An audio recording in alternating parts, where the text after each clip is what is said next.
जय श्रीराम. मी आज नंबर 1 बद्दल बोलणार आहे.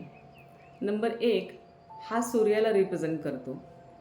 नंबर 1 हा फादर आणि फादर फिगर किंवा मोठी ॲथॉरिटी किंवा गव्हर्नमेंट यांना पण नंबर 1 रिप्रेझेंट करतो.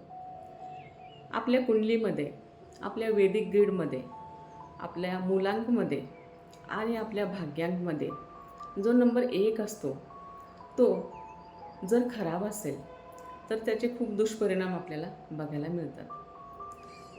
त्याचे दुष्परिणाम म्हणजे आपल्याला समाजामध्ये मिळणारी जी कीर्ती आहे, जो मानसन्मान आहे, त्याच्यामध्ये कुठेतरी कमतरता येते. आपल्या वडिलांच्याकडून जो आपल्याला सपोर्ट मिळतो त्याच्यामध्ये कमतरता येते.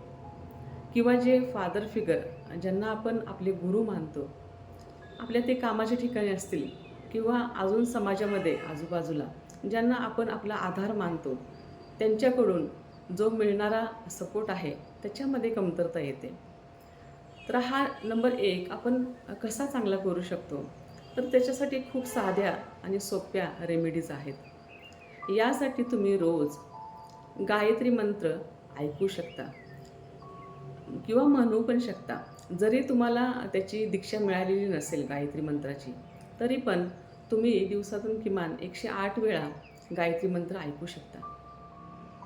उगवत्या सूर्याला दररोज नमस्कार करू शकता. याच्याने पण तुमचा नंबर 1 चांगला होऊ शकतो.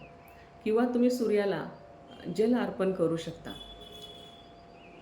अजून याच्यापेक्षा खूप साधी आणि सोपी रेमेडी म्हणजे आपण आपल्या वडिलांची मनापासून मनातल्या मनात जरी तुम्ही माफी मागितली किंवा त्यांच्याबद्दल तुमच्या मनात जो काही किंतु असेल त्याच्यासाठी तुम्ही मनापासून वडिलांना माफ केलं तरी तुमचा नंबर 1 हा चांगला व्हायला मदत होते.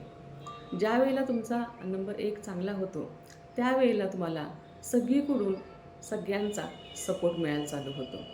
तर हे खूप महत्त्वाचं आहे. आपण आपला 1 नंबर चांगला करणं आणि एवढ्या सोप्या रेमेडीज करून आपण आपल्या प्रत्येक नंबरला ॲक्टिव्ह करू शकतो. आज 1 नंबरबद्दल सांगितलेलं आहे. उद्या मी 2 नंबरबद्दल तुम्हाला नक्की माहिती देईन. जय श्रीराम.